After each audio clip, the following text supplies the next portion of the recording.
Looking to add some horror platinums to your trophy list? Today I'll be sharing some of my favourite horror platinums ranging in difficulties. There will be something for everybody in this video.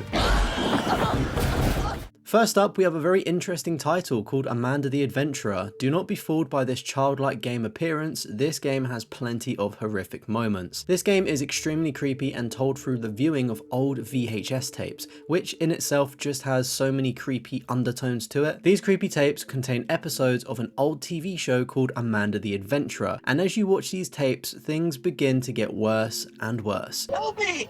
Please! No!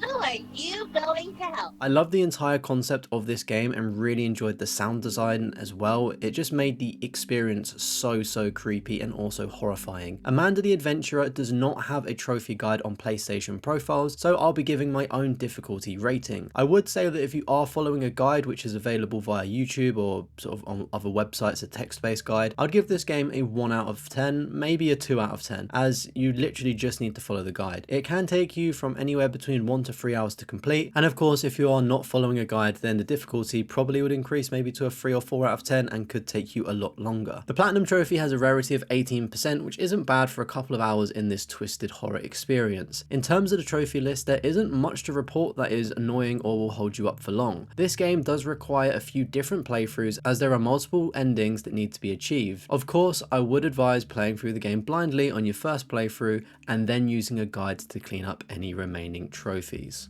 Everything will be okay. Next up, we have a platinum that took me 10 years to complete, that being Dying Light. This game is rated a 5 out of 10 for difficulty and includes one playthrough and can take anywhere up to 50 hours. For me personally, I think I've probably spent maybe 70 or 80 hours in total just because I love the game so much. Dying Light's platinum has a crazy 0.8% rarity. If you are unaware of what Dying Light is, it's essentially a parkour zombie game, and when this game originally came out back in 2015, there was an urgent need for a good zombie game on next-gen consoles at the time, and this definitely delivered. In terms of the platinum journey, do not be scared by the 5 out of 10 rating. You only need to be scared of the dark and also the volatiles. One of the greatest aspects of this game is that you can play co-op with friends and also earn trophies while in co-op. This did make some of the grindier trophies a lot more fun, as you can run around with your pals, making the grind less tedious. I went back recently to clean up this platinum after 10 years of originally playing, and I needed to collect all of the collectibles, which was probably the grindiest trophy of them all. And I did want to shout out my Discord community who came in clutch here, assisting with filling the lobbies, and also a member of the channel, Flashy, who helped out with letting me use his world because for some reason I deleted my previous save, so I went into his world to clean up some of the trophies related to the second half of the map. Of course, if you are playing through this game from the beginning, or at least have your save file, then it will make any cleanup that you need to do for the platinum a lot easier. In terms of the overall journey for the platinum, it isn't too bad at all. In terms of the co-op specific trophies, they do require you to complete in-game challenges alongside playing with other players, and again, really easy if you do get that boosting session going, as the servers are pretty dead. The collectibles was the grindiest part of this platinum, as some are missable and can only be found within some missions as well, which is quite frustrating, and alongside some of them are not just in the missions but they're also in the open world as well. So we decided to do a collectible run while in co-op, which for the most part was okay until the end, where we thought one of the last collectibles was bugged, but luckily it wasn't and we got the trophy. Please do know, if you are attempting this in co-op, each player will need to collect the collectibles individually. Of course, you can just run this offline solo as well. And then one last trophy that is worth flagging up is the Homo Homini Lupus Est trophy, which requires you to save 15 survivors from Rice's men. This trophy at face value does look quite hard due to the enemies spawning for this particular event are quite rare. However, you can manipulate the game into spawning them more frequently by replaying a specific mission near the beginning of the game, and by running a specific loop, which I'll put on screen. These are where the events are more likely to spawn. Once you get the spawn, kill the enemies, save the survivor, and then dashboard, and once you've done that, rinse and repeat, and arguably the hardest trophy will be yours.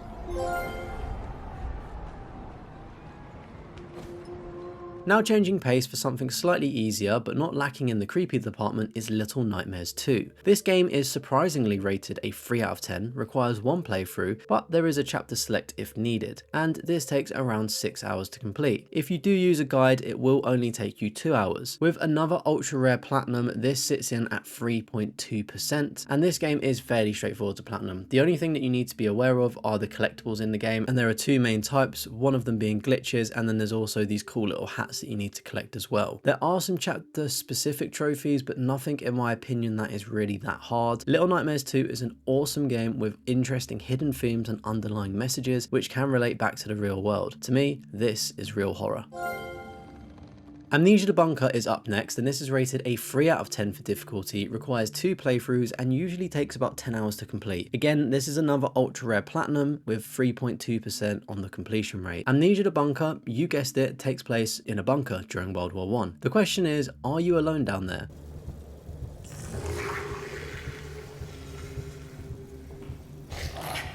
Throughout your journey, you will uncover mysteries in a desperate bid to escape the bunker. I would advise that you play this game naturally on your first playthrough and soak in the gritty atmosphere. This was one of the first Amnesia games that I played, and I really enjoyed myself with this one. It did take me a moment to adjust to the controls and how the game plays, but once you settle in, you will be fine. After completing your initial playthrough, you can reload your last save to clean up any trophies that you may have missed before starting your second playthrough, which requires a speed run, no saving, and never dropping or storing items. Very Resident Evil inspired with those trophies. While this may sound daunting, there are plenty of good guides online to help make this easier. I enjoyed this platinum and I found it to be a very good challenge. I would just like to flag though, the collectibles can be a little bit confusing, such as opening all of the lockers in one playthrough. The issue being that you need to find codes which are on dog tags to then open the locker. I should probably mention that the dog tag locations are randomized each game you play, alongside the numbers also being randomized as well. So you can't just watch a guide on YouTube and hope to open all of the lockers, because it is completely unique to your playthrough. While this was annoying to a noob like me, once I understood how to read the map and how to navigate properly, hunting down the dog tags will be fairly easy, as the dog tags themselves are in fixed locations. It's just randomized what code they will have on them. On the topic of World War I horror games, up next is The Trenches. In this game, you play as a soldier behind enemy lines trying to find his way out. Interestingly, this game was made by a solo self-taught developer. Trenches will be our easiest platinum of the list. While it may be the easiest, it does have the potential to be the scariest you may play, assuming you don't enable the no jump scare mode on the settings. It's rated a 2 out of 10, requires one playthrough, and only takes around 15 minutes to complete. This game is unique in the sense that you don't need to complete the game to get the platinum trophy. Of course, without a guide, this game would take you a lot longer to complete and get the platinum trophy, as the trenches act as one big maze. This game does have 2 stacks, a PS5 and PS4 platinum. The PS5's rarity is 38%, which is a lot rarer than the PS4's 53%. I enjoyed my time with this title and was left asking the question, is the monster in your head or is it really chasing you?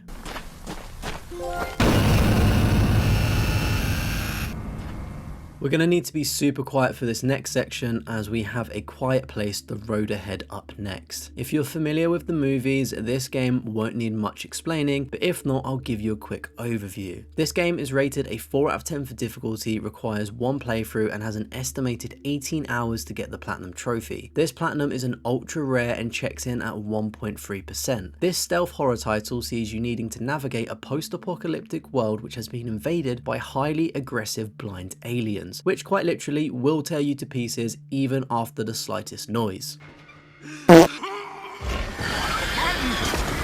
This game follows Alex on a journey to safety while needing to navigate some interesting challenges of the new world. One of the game mechanics involves you needing to manage Alex's asthma status and also supplies. If you overexert yourself or spend too much time close to the aliens, your stress meter will rise and also has a chance to cause an asthma attack. Not the best condition to have in this world. There's also a pretty cool feature where if you turn on your microphone, it will pick up your microphone sound, and also if you're making noise, it will let the alien know and you'll probably be be eaten. Visually, it looked really good, and there were a lot of nice game mechanics as well, which, you know, pulling out drawers, you had to do it very slowly. If you was opening doors, you had to open it slowly, things like that. Tiny little details, but made the game very, very enjoyable. While the platinum journey wasn't that bad, I do just have to flag that the collectibles you will need to obtain can be quite a lot. Luckily, if you follow a guide, it's not so bad, but I would advise just experience this game for what it is and worrying about the platinum cleanup later. Of course, if you want to get the platinum in an optimal way, then follow a guide. Another aspect I enjoyed about this game, which I don't normally like, was there were speed runs that you needed to do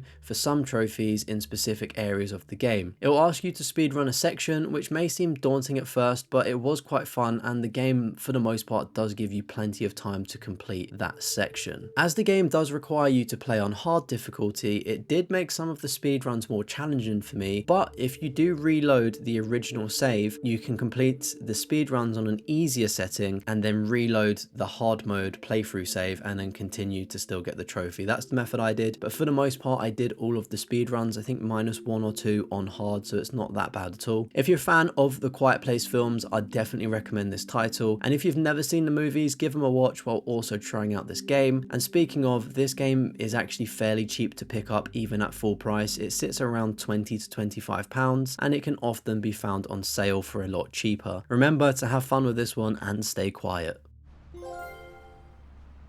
On the topic of stealth survival horror games, it's only fair that Alien Isolation makes the list. For a title that came out over 10 years ago, it holds up very well visually still to this day. Alien Isolation is rated a 4 out of 10 for difficulty, and it is recommended you do 2 playthroughs. This is expected to take you around 25 hours to complete and is an ultra rare platinum with 0.9%. Overall, this game is super fun and adds to the overall lore of the Alien cinematic universe. In terms of the platinum, there will be 2 trophies that are deemed difficult, but the workaround is the save scum. One trophy requires you to complete the game on hard, which of course is difficult as the alien is smarter and it is tethered to you, so it will constantly be following you and picking up on the slightest movements you make. And of course, it's just overall a less forgiving mode by limiting the inventory items you can pick up and craft. The other notable trophy is one shot, and this is for completing the game without dying. Of course, it is recommended to attempt this on easy, or you can challenge yourself by combining playthroughs together, much like the crazy YouTube legend Snamwages did, as he completed the game without dying on nightmare difficulty. Just a flag though, you only need to complete the game on hard if you are attempting this platinum or challenge. This game was a blast, and you could argue makes it into any top 10 horror game list. Take your time and enjoy this amazing game. Remember, if a dum-dum like me can get this platinum trophy, I believe in you to get it as well.